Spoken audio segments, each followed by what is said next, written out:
Բարև ձեզ Live News-ի հարգելի հետևորդներ, եթերում երկրորդ կարծիքի հերթական հաղորդաշարն է եւ այսօր իմ տաղավարում քննարկելու ենք տնտեսական թեմաներ, մասնավորապես նաեւ անդրադառնալու ենք 3 ազգային ժողովում Հայաստանի Հանրապետության վարչապետի Աթոռ Զավթաց անձի ներկայացրած որոշ տվյալների պետական բյուջեի հեղափոխության բերած բարեփոխումների մասին, ընդ որում թվերով, որքանով են դրանք իրականությանը համապատասխանում, կճշտենք մեր հյուրի տնտեսագետ Հայակվե նախաձեռնության անդամ Հրայր Կամենդատյանի հետ։ Բարև ձեզ, պարոն Կամենդատյան։ Շնորհակալ եմ հրավերը ընդունելու համար։ Պարոն Կամենդատյան, երևի հենց սկսենք երեկվանից, ավելի արդեական է, ավելի թարմ է, թեման, երեք Նիկոլ Փաշինյանը ազգային ժողովի ամբիոնից ելույթ ունենալով անդրադարձավ պետական բյուջեին եւ ասաց, որ 18-ից 24 թվականներին աննախադեպ բյուջեի աճ են ունեցել եւ նաեւ անդրադարձավ այն բանին, թե իրենց քննադատում են, թե հեղափոխության ժամանակ խոստացել էին, որ թալանածը հետ են բերել, բա ուր է այդ թալանածը եւ նա ինչ որ թվեր ներկայացրեց եւ փորձեց ապացուցել համենայն դեպս, որ այդ թվերը, որոնք լցրել են պետական բյուջեը, հենց թալանածը հետ բերելու շնորհիվ է։ Ուրեմն ըստ նրա ներկայացրածի պետական բյուջեն լրացուցիչ մուտք է եղել 18-ից 24 թվականների ընթացքում ավելի քան 1 տրիլիոն 684 միլիարդ դրամ կամ որ վերածում է դոլարի 4.2 միլիարդ դոլար։ Եվ դա նա ներկայացրեց որպես թալանածը հետ բերելու եւ պետական բյուջեն լցնելու հնարավորություն, միջոց, ասելով, որ պետք է նաև հաշվի առնել, որ այդ ամենը եղել է համավարակի, կովիդի համավարակի եւ պատերազմի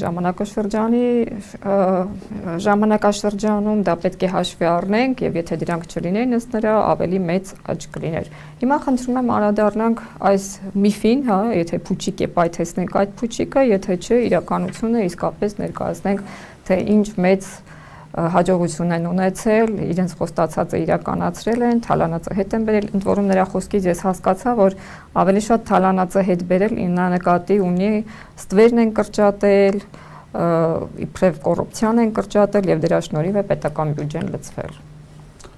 Տիկին Ասլանյան, այդ անձնավորության հետ կապված ընդհանրապես մի առաջարկ եմ ցանկանում անել եւ վստահ եմ, բացարձակ վստահ եմ, որ նրա այդ առերից զրույցի ընթացքում, երբ որ նրան հարցնենք այդ 4.2 միլիարդ դոլարի թիվը, որ հնչեցնում ես, դա ինչից է բաղկացած, արդյոք դու կարող ես դա բացատրել, արդյոք դու կարող ես նրա կառուցվածքը մեզ ցույց տալ, ես վստահ եմ, որ չի կարող։ Թիվ են տվել, թիվ են տվել, այդ թվի շուրջը հիմա ինչ որ խոսալու է, աղմկելու է, ձայներով, ոտքերով, ձեռքերով շարժումներ անելու առերից հանդիպման ընթացքում Հայաստանի Հանրապետության վարչապետը չի կարող բացատրել պարլամենտում հնչեցած այդ թվի բաղադրությունը, թվի կառուցվածքը եւ նրան կազմող հոդվածները։ Մարդը չգիտի։ Անկեղծ պետք է լինենք, նա պետք է խոստովանի, որ ինքը տնտեսագիտական, ակադեմիական կրթություն չունի եւ վերջին 5 տարում, 7 տարում զանազան խորհրդակցությունների մասնակցելու ընթացքում տնտեսագետ չէր կարող դառնալ։ Տնտեսագետ լինելու համար, ֆինանսիստ լինելու համար, տնտեսական օրենքները հասկանալու համար, յուրաքանչյուր թեմայի մեջ յուրաքանչյուր թվի բաղադրությունը հասկանալու համար, նրան կառուցող այդ բաղադրիչները հասկանալու համար պետք է ունենա տնտեսագիտական, ֆինանսական, ակադեմիական կրթություն։ Քաբլիցի չունի, բայց մենք հիշում ենք, որ այդ նույն անձնավորությունը 2018 թվականին ազգային ժողով էր եկել այսպես թղթով, 0 թղթով։ Նրա զինակիցներից մեկը, եթե չեմ սխալվում, Քրիստինե Պողոսյան անունով,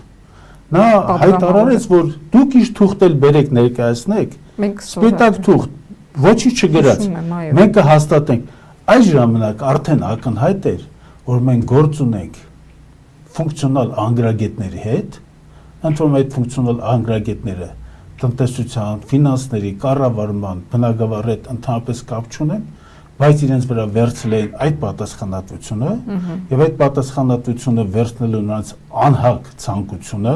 քաղաքական անկշտությունը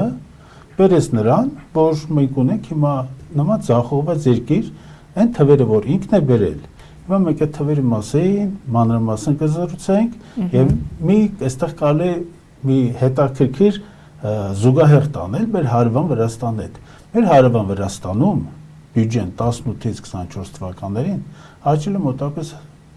130%-ով։ 130%։ 130%-ով այդ տարիների համադրված թվերը։ Հայաստանում այս ամբողջ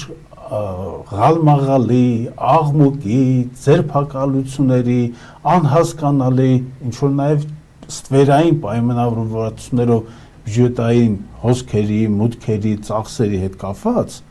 այս ամբողջը մենք կարծես թե մի 140%-ի սահմաններում է, ոչ ավել։ Այսինքն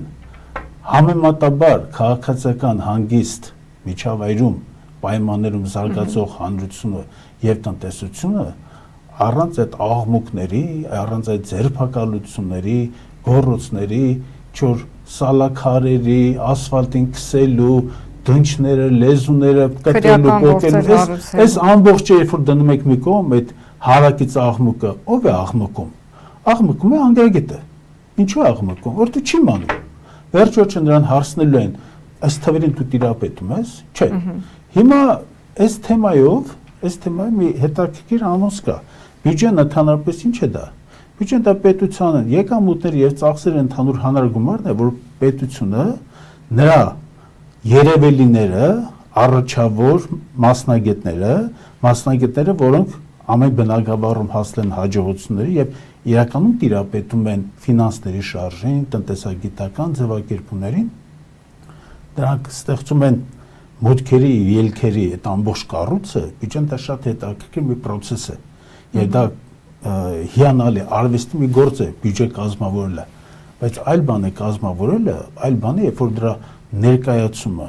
կառավարումը, ինչու՞ չէ նաև վերահսկողությունը տրամադրվում է մի անձի, որ բացարձակապես դրանից հեռու ընդհանրապես մոտ չէ, ինչքան ուզում է խոսա, ոչ մի թվի մի հավատացեք, բացարձակ ես կրկնում եմ, ոչ մի թվի մի հավատացեք, որովհետև այդ անձնավորությունը ցանկացած դեպ ինչ հարցնես, պիտի ինչ որ մի ապա քաղաքական գոռոց, աղմուկ, ղալմաղալ, ինչ որ հայհոյանքների չենք հասել։ Կարծում եմ շուտով դրան էլ կհասնենք, որովհետև ժանրը գնալով սրվում է, ժանրի օրենքները պահանջում են ել ավելի սուր մոտեցում,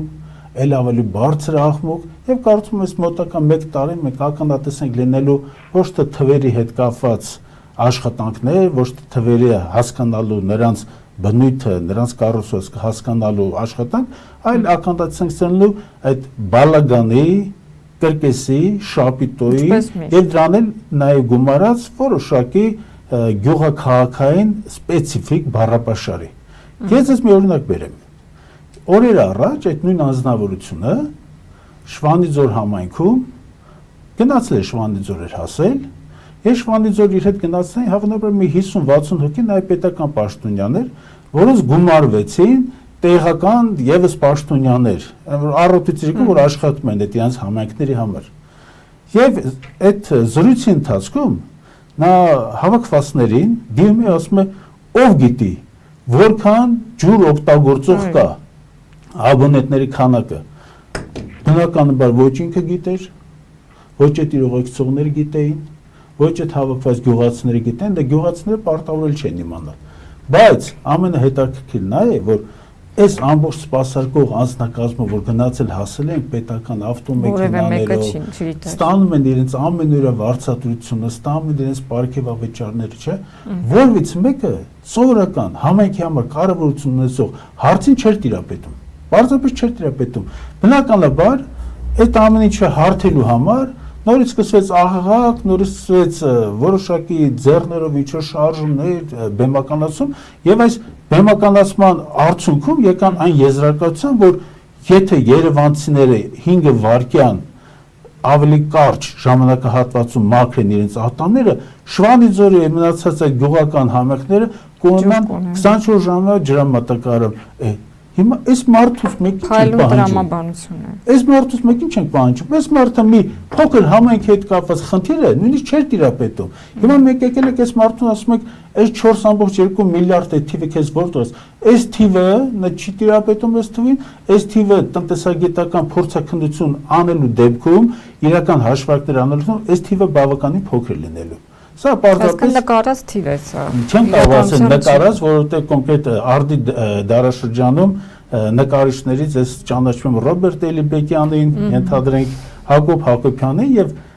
այլ հետաքրքիր նկարիչների, կերպարվեստի տիտաններին։ Այդ անձնավորությունների նկարածները նրանց նկարածների հանդեպ կարելի ասել զրոյական են։ Այսինքն այդ 43.5% աճն էլ նույնիսկ Հայաստանի Հանրապետության տնտեսությունը չի ունեցել, եթե Տիկին Ասլանյան, աճի մասին երբ որ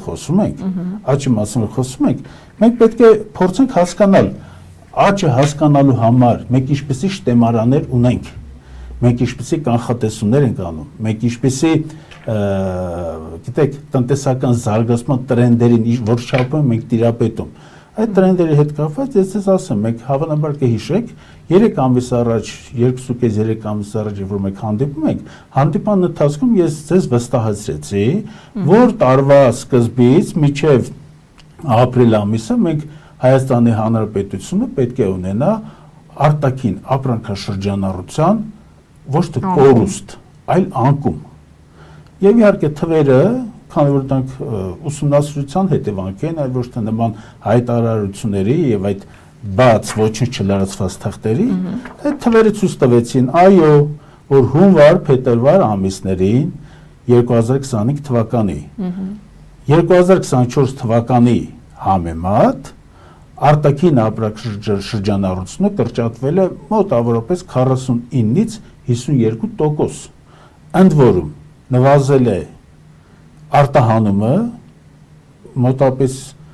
53-54% սահմաններում ներմուծումն էլ է նվազել 47%։ Հիմա ունենալով այս սարսափելի թիվը, սա սարսափելի թիվ է։ Սա նշանակում է մի բան, որ Հայաստանի Հանրապետությունը ոչ կարողանում է արտահանել, ոչ կարողանում է ներմուծել։ Իհարկե ներմուծման կառուցվածքը, երբ որ մենք հաշվի ենք առնում, ներմուծման մեջ հիմնական սանդամթերք է նաև գերակշիռ մասը զբաղեցնում։ Ներմուծումը մենք կարող ենք որոշակիորեն սահմանափակել, բայց արտահանումը դա մեր համար շատ կարևոր է, որովհետև մենք եկել ենք հասնել ենք մի վիճակի, երբ մոտապես 3.1 միլիարդ դոլարի մենք արտահանում ունենք, հիմնական Ռուսաստանի դաշնություն, եւ դրա նվազումը 40%-ով, մի սարսափելի թիվ է։ Ասեմ, մեկ այլ սարսափելի թիվ Արդյունաբերական արտադրության ծավալը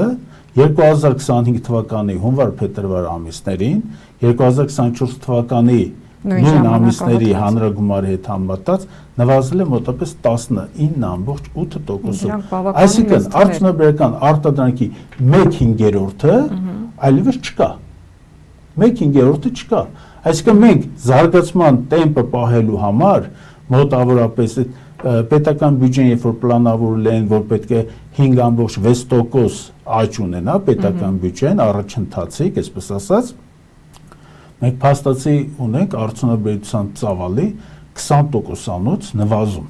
անկում։ Սա լրջագույն հարց է եւ ազգային ժողովում այդ աղաղակների փոխարեն հավանաբար ճիշտ կլիներ այդտեղ հրավիրել Այո, հրավիրեն, պարտադիր չի, որ պատգամավորներ հրավիրեն մասնագետների եւ մասնագետների հետ հասկանան ինչ անեն արդյունաբերական արտադրանքի անկումը կանգնեցնելու համար։ Արդյունաբերությունը դա զարգացած երկրի եւ ռազմարտունաբերություն ունեցող եւ հետեւաբար անվտանգության եւ համապարփակ անվտանգության բաղադրիչներ ապահովելու միակ հնարավորությունն է։ Իսկ ինչի մասին են խոսում, պարոն Կոմենդանտյան, այդ թվերը, այսքան Հայաստանի Հանրապետությունում արտադրողների համար պայմանները ավելի են վատ թարացել եւ արտադրությունները փաստորեն կամ փակվում են կամ կրճատվում են, սպառողական շուկան է նեղացել, որ պահանջարկ չկա, որպեսզի ներմուծում լինի,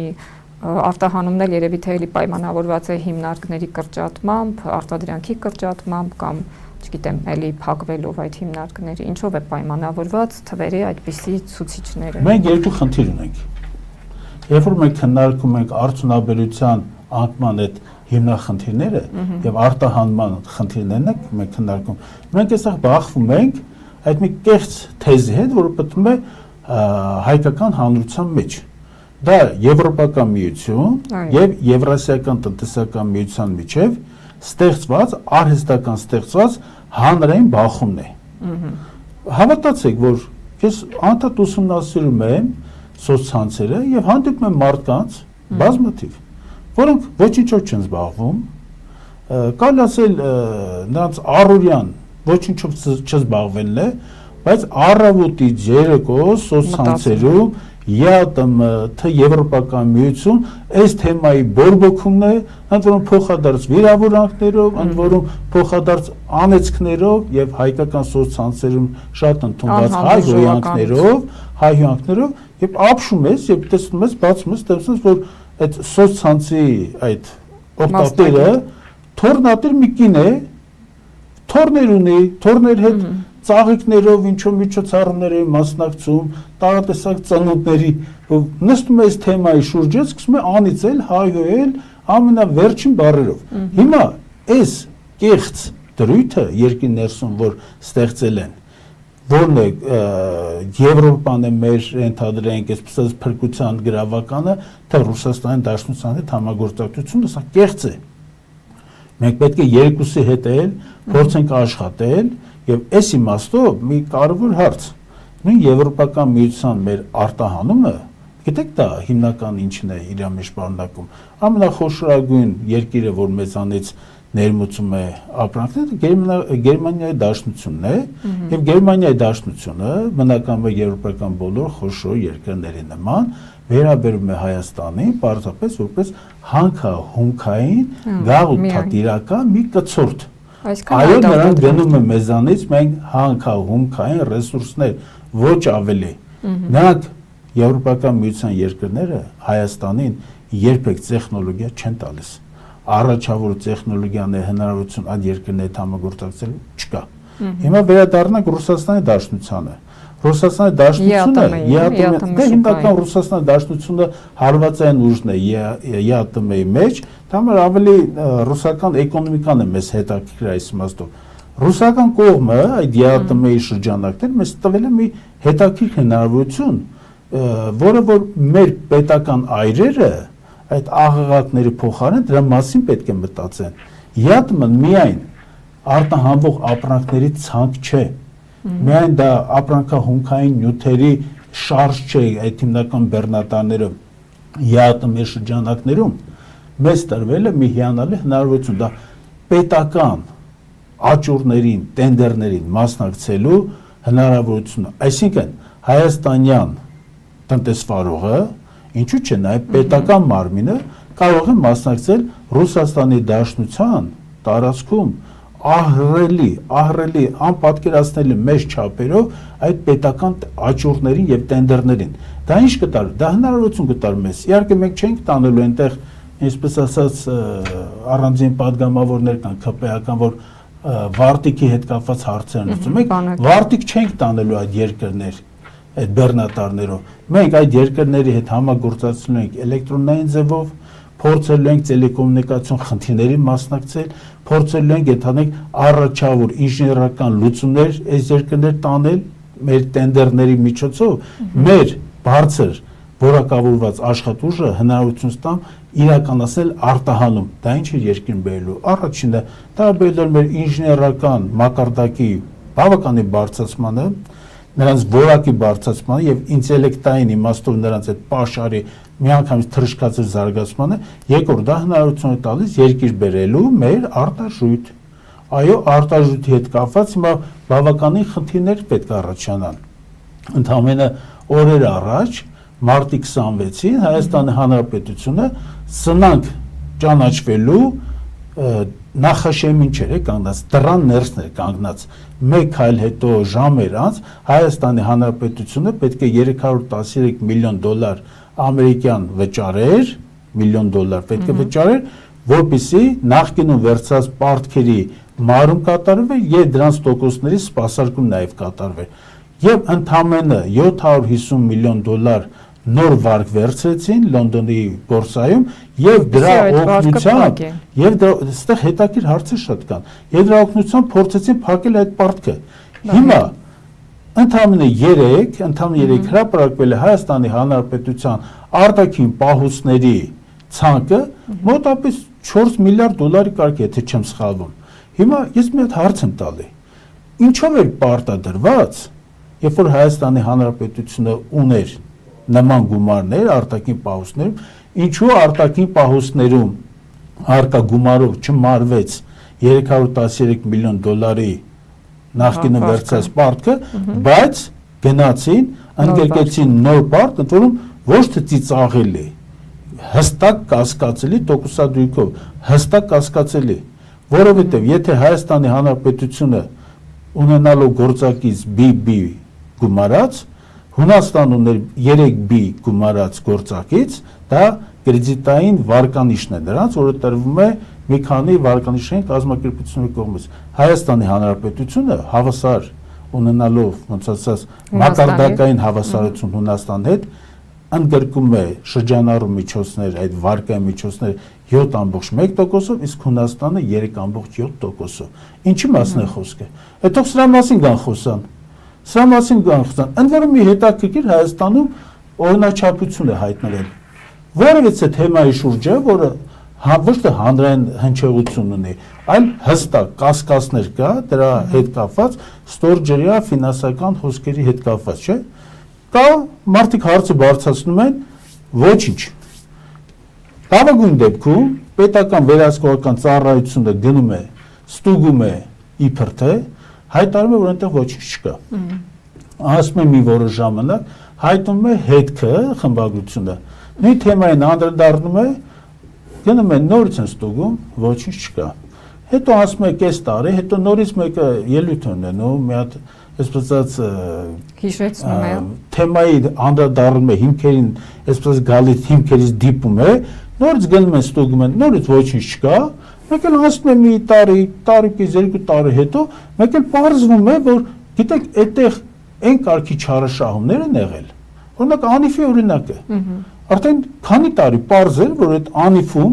մսխվում է փող, հստակ մսխվում է այդ փողը։ Ընդ որում իսկապես ծիծաղելի տեղամասեր են գտել։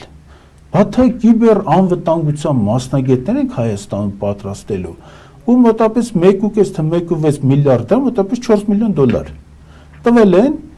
ներկայում Երևանի քաղաքապետ աշխատող անձնավորության հետ ինչ որ փոխկապակցված կնոջ ընկերուհի թվում հետ, մեկի հետ մի կնոջ են տվել, ոչ մի կիբեր հանցագործության դեմ պայքարի մասնագետ չի պատրաստվել։ Այդ անիֆի գումարները հաշվին։ Մոսկվայում անիֆի պարզվեց ներկայացություն կա։ Այս թեմաների մասին ոչինչ չգիտեր։ Կամաց բացահայտում է, բայց վերջ-վերջո գալիս է մի ինչ-որ մակարդակի, որից հետո այդ թեման փորձում են փակեն։ Հիմա Մոսկվայի այդ ներկայացությունը պարզվեց մի ինչ-որ 6 միլիոն դոլարի չափել, այդ դրանք են այդ փողից տարել։ Լավ, այս մարդկանց հետ կապված քննությունը չի կատարվում։ Ես ես ասեմ, չի կատարվում անձնական պատճառներով։ Այսինքն խմբական շահիպ է, խմբական շարք է, այստեղ հավանաբար կուսակցական շարք է, այստեղ հավանաբար կան ինչ-որ հոսքեր, ֆինանսական հոսքեր, որոնց մենք դեռևս չենք տիրապետում, բայց խոստանում ենք, որ իշխանության գալու դեպքում մենք մեր քաղաքական կոալիցիոն ընկերները ոչ թե թալանի հետ ենք բերելու, այս թալանի հետ բերելը դա կարելի ասել ծիծաղաշարժ մի հայտարարություն է օդում։ Դատարկ պարկուճ է նա, նա ոչինչ չէ, թալանի հետ կապված մենք հեսա կզրուցենք, ամբողջ հարցը երբ որ լինի ցանկություն իրական, յուրաքանչյուր պետությունից գողացված կոպեկը,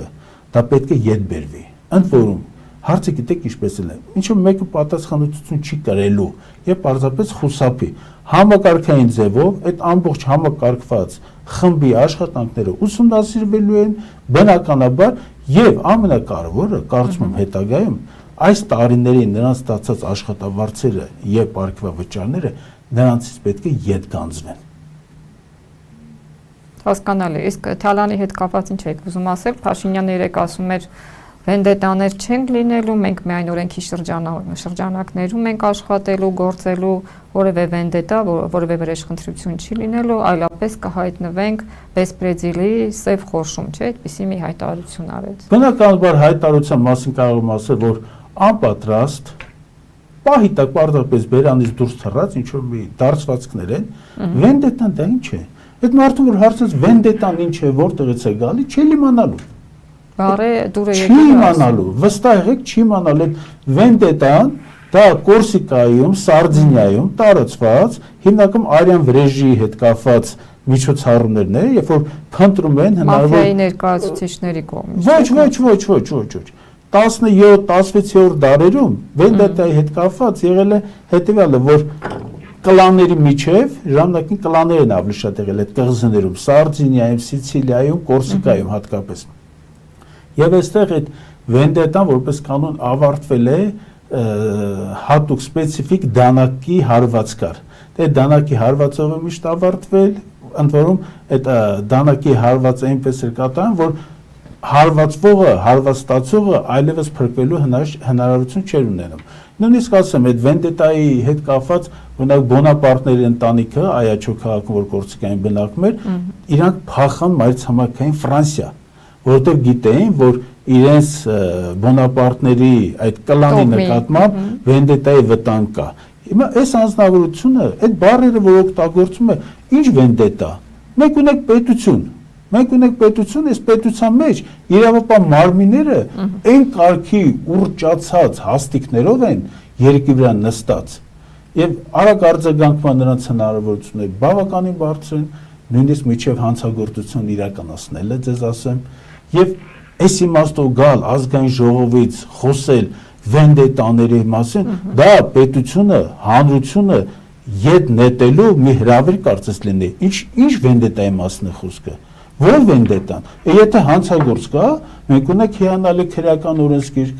մենք ունենք հարկային օրենսգիրք, ինչ վենդետայի մասին է խոսքը։ Այստեղ վենդետայի մասին խոսալը ընդհանրապես իրավիճակային մի պորտքում էր, այդ մարդը այդ բանը այդ բառը չի, բառը եկան մտքին, այդ ասեց, ոչ մի վենդետա չկա, լավ, վերջո 7 տարի իշխանության գլխին են։ Էդում են վենդետա արել։ Բացառությամբ 1-2-3 հոգու, բացառությամբ անները չեմ ուզում տամ,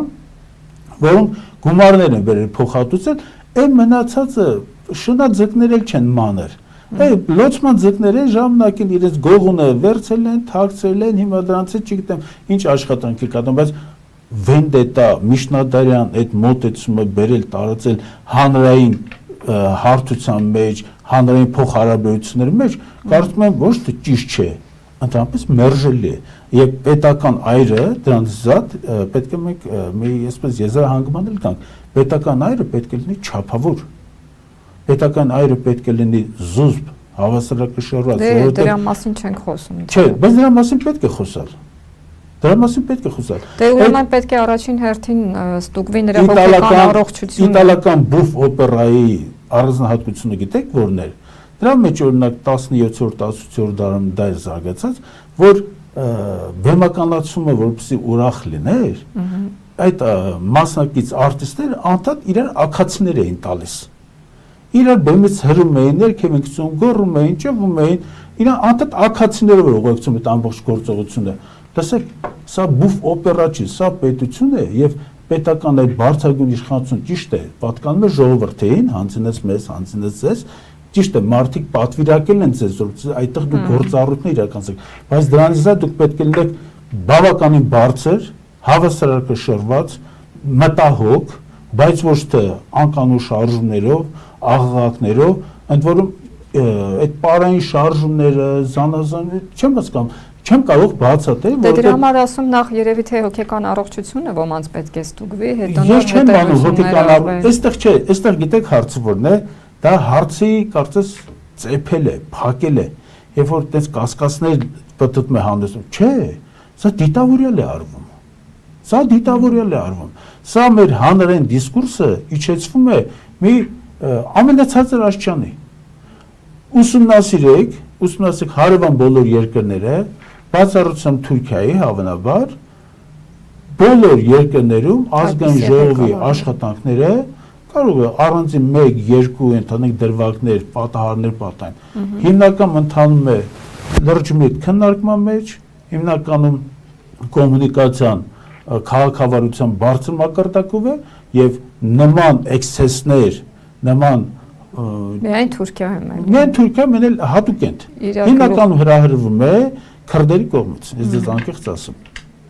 Պարոն Կամենդատյան, թեմաները շատ են, հիմա ժամանակն էլ մի քիչ զուգ է մեր, այստեղ դրոշմավորման եւ ընդհանրապես հարկահավաքության թեման է մնում եւ ուզում ենք նաեւ տրանսպորտի տոմսի գումարը չստանալու դեպքում սահմանված պատժաչափերի, որոնք դեռևս ազգային ժողովը չի հաստատել, բայց քննարկման փուլում է։ Ուզում եք եկեք այս թեմաներից մեկը ընտրենք, որը ավելի քիչ ժամանակ շրջանառության հարկի թեման ընտրենք։ Եկեք։ Տիկին Ասլյան, որովհետեւ թեմաներին կարադառնանք հաջորդ անպայման։ Ես դες անպայման յուր կգամ։ Շրջանառության հարկի թեման եկեք քննարկենք, որովհետեւ ընդհանրապես օրեր առաջ ակցիաները շարունակվում են։ Անդրան բողոքի գործողությունները տարերային չեն։ Շատ հստակ կազմակերպված բողոքի այդ միջոցառումը այդ համակարգվում է ՓՄՁ ասոցիացիայի կողմից, այնտեղ բավականին հետաքրքիր անձնավորություններ կան, նույն Հակոբ Ավագյանը բավական նախանցախնդի կերպով մոտիկանում է այդ հարցին, համախմբել է տնտեսվարողներին, բայց Հակոբ Ավագյանը չէր կարող հաջողության հասնել, եթե չներ հանրային պահանջ։ Հանրային պահանջը ովքեր են ձևավորել, այս իշխանությունները ինչ են արել։ 10% են սահմանել շրջանառության հարկի։ Նախկինում գործող 5%-ի փոխարեն սահմանել են 2 անգամ ավելի այդ տոկոսը։ Բնականաբար իրենց խարդախ ոճով, սա անտանելի խարդախության բաղադրիչ կա այստեղ։ Հասկացան, որ կա հստակ դժգոհություններ, որոշեցին, բա անկեղծ ասեմ, սա խարդախություն է, էլի, սա պետական այրերին, սազական չի։ Բա եկեք ձեզ աջակցենք։ Ինչ անշակում եկեք ձեզ աջակցենք։ Եթե դու 2 անգամ բարձրացնում ես հարկի գումարը, հետո ասում ես եկեք քննարկենք, ես ինչ որ 6 ամիս 2 երամսյա կաջակցեմ։ Եղբայր քո աջակցությունը պահի քեզ։ Որովհետեւ դու այդ 2 անգամ բարձրացնելով արդեն հիմնարար սկզբունքներս խախտել, արդեն տնտեսության մեջ ձևավորված որոշակի սպասումներս դու խաթարում, եւ դու տնտեսվարողներին հնարավորություն ես տալի, որպեսզի նրանք կտրվեն իրենց գործից, առավոտից երեկո հաշվապահների հետ, ֆինանսիստների հետ, նրանց վերահաշվարկների համար զանազան, ընդդեմ այդ աջակցության ծրագիրը դա մի բառ ճիշտ պետք է օգտագործենք, դա ճիզվիտային մոտեցում է։ Դա ճիզվիտային հարկահավաքության բաղադրիչ է, երբ այդ աջակցությունը ստանալու համար մոտապես 5-7 կետից բաղկացած պահանջ են լրացուցիչ առաջադրում։ Բա այս ամեն ինչը լրացրա մեզ ուղարկի, նոր կաջակցենք։ Չէ, նոր մեկ կմտածենք դրա մասին։ Այս ճիզվիտային մոտեցումով ում եք խափում։ Հայ մարդը, հայ տնտեսվարողը միշտ էլ բավականին խելացեղ է։ Անխելք տնտեսվարող, մանավանդ առևտրային բնույթի գործառույթներ պարզապես չկա։ Հիմա այս մարդիկ հիմա 7 տարի նույն դասարանում մնացածները որոշել են այդ մարդկանց խափել։ Ոչ թե որոշել են խափել, փորձը արդեն արել են, արդեն օրենսդրորեն դա հաստատել են, արդեն կա ՊԵԿ-ի համապատասխան տաքս սերվիս այդ կայքում այդ ինֆորմացիան եւ նոր այդ բանաձևերը, հաշվետվությունների, ես հիմա ձեզ մի բան ասեմ։ 2300 հոգի տնտեսվարող, 2300 տնտեսվարող ստորագրել են նամակի տակ, որ իհարկե մեծ աշխատանք է կատարել Հակոբ Ավագյանը, տալիս են, բայց 10 օր հետո կպատասխանենք։ Լսեք, 2300 տնտեսվարողը նշանակում է առնվազն 100,000 հոգի։ Առնվազն 100,000 հոգու այդ տնտեսական փոխհարաբերությունները վատ հարացնող միջոցառումը պատասխանները 10 օր ժամանակ են փնտրում, 10 օր ժամանակ դուք չեք տիրապետում թեմային։ Դուք թեմային տիրապետում եք։ Սա պարզապես է թեման, բողոքի, ակցիան թուլացնելու, ուժը կորցնելու, ինչ-որ մի զսպանակային ճիզվիտային մոտեցում է, ոչ սազական։ Որսացական։ Հիմա ես մի բան ասեմ, բավականին հետաքրքիր։ Այդ նոր բաները որ դիտան, հայտարարությունները եւ հաշվետվությունները։ Կայքը tax service օրը շարունակ չի աշխատում։ Պարզապես չի աշխատում։ Հետաքրքիրն է, որ պետական լիազոր մարմինը պահանջում է հաշվետվություններ, չէ՞։ Այդ հաշվետվությունների կայքը ընդունման չի աշխատում։ Փորձեք, հենց հիմա փորձեք, չեք կարող մտնել։ Ես ճիշտն ասած փորձել եմ զանգահարել եւ անհասանելի են իրենք բարբերաբար։ Զանգահարելը այլ կողմ, տեխնիկական միջոցը, որ օգտագործում է պետական լիազորված գործառույթները կատարելու համար, այս մարդիկ տապալում են։ Ընդորեն դա մեկ անգամ չէ, դա անընդհատ այս process-ն է։ Լավ, տեսակ որ տապալում եք, չէ՞, համապատասխան դրույթ կա, այս ժամկետը հետաձգեք։ Այս կառավարման մոդելը, գիտեք ոնց է, կրակ հանգցնելու, հրդեհը մի կերպ հանգցնելու, մի կերպ պլստալու, մեջտեղից փախնելու, պատասխանից փախնելու, այս ամեն ինչը գիտեք ոնց է, դա լավ տեղ չի տան։ Դրա համար Հայաստանի Հանրապետությունը անընդհատ թուլանում է, Հայաստանի Հանրապետության ռազմաքաղաքական պոտենցիալը, չգիտեմ հիմա որտեղ է գտնվում, Հայաստանի Հանրապետությունը ոչ ոք լուրջ չի վերաբերվում։ Ինչպես լուրջ վերաբերվի ցանկացած մարդ, որը որ անցյալ տարի եւ այս տարի օրինակ ներդրող փորձել է Հայաստանի Հանրապետության մասին պատկերացում ունենալ։ Թվերը ֆանտաստիկ բարձր։ Ամբողջ, գիտեք, գաղտնիքը որտեղ էր։ Ոսկու արտահանման մի հատ գործարք էին սկսել, որոշ մարդիկ արտահանման վերարտահանման։ Ռուսաստանից այդ ոսկին գալիս էր կամ չէր գալիս, գնում էր չէ, գնում էր Հոնկոնգ եւ գնում էր Արաբական Միացյալ Էմիրություններ, լավ, եկավ գնաց, դա հասկացանք տնտեսական գործարք է։ Բայց այս տնտեսական գործարքը ուներ իր վիճակագրական ուղեկցումը եւ վիճակական ուղեկցումը, երբ որ ցույց են տալի Հայաստանի ազգային վիճակական ծառայությունը ցույց է տա, որ մեր արտահանումը աճել է 125%-ով, ներմուծումը աճել է 115%-ով։ Յուրաքանչյուր ներդրող, երբ որ այս թվերը նայում էր, նա հասկանում է, որ այստեղ մի բան ինչ է։ Այդ նույն ծառայությունը պետք է այնքան խելացի լինեին, այդ վերարտահանման այդ գործարքի այդ ամբողջ տոքսիկը, թույնը պետք է փորձել վիճակական ընդհանուր տվյալների շտեմարանից մղել մի կողմ։ Այնպիսի մի ապուշություն էին բանարել, որ ներկայացրել, որ 125 հիմա արդյունաբերական արտադրանքի եւ ներմուծումների եւ արտահանման ծավալների այս անկում ինչի հաշվին է, նաեւ այդ գործարքի դաթարի հաշվին է։ Սա ինչ է ցույց տալիս, սա ցույց է տալիս, որ այս պետության մեջ լիազոր մարմինները հարկ եղած մասնագիտական բարդության վրա չեն։ Դե ինքը Նիկոլ Փաշինյանն էլ էր, չէ՞, դրանից բողոքում, ասելով, որ սկսած իրենից ոչ մեկ մասնագետ չէ, ոչ մեկ գիտելիքներ չունի եւ փաստորեն ի տարբերություններ, եթե ինքը 7 տարի առաջին դասարանում է մնացել, մյուսները 0 դասարանում։ Տիկին Ասլանյան, այդտեղ երկու թեմա կա։ Առաջին հավաքված անձանց, որոնց մի զգալի մասին ճանաչում եմ եւ նրանց մասնագիտական կարողությունների վրա կասկածներ չունեմ, այսպես ձևակերպենք, էլի հնարավորին մեղմ։ Այդ մարդկանց չէր կարելի վիրավորել։ Պարզապես չի կարելի վիրավորել։ Դա ընդունված չէ։ Դա ընդունված չէ, որ օգտվելով առիթից կամ քո վարչական դիրքի հնարավորությունից, ադմինիստրատիվ, դու պարզապես վիրավորում ես,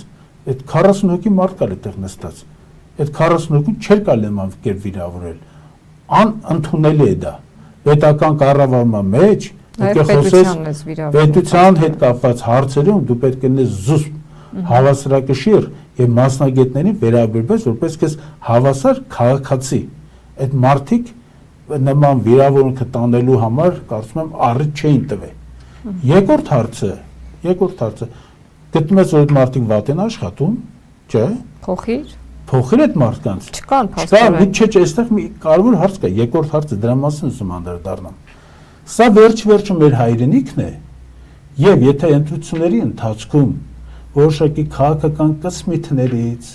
քաղաքական նպատակաուղղվածություններից, քաղաքական հոսքերից մարդիկ ինչ որ ընտրություն են կատարել 5 տարի առաջ, բայց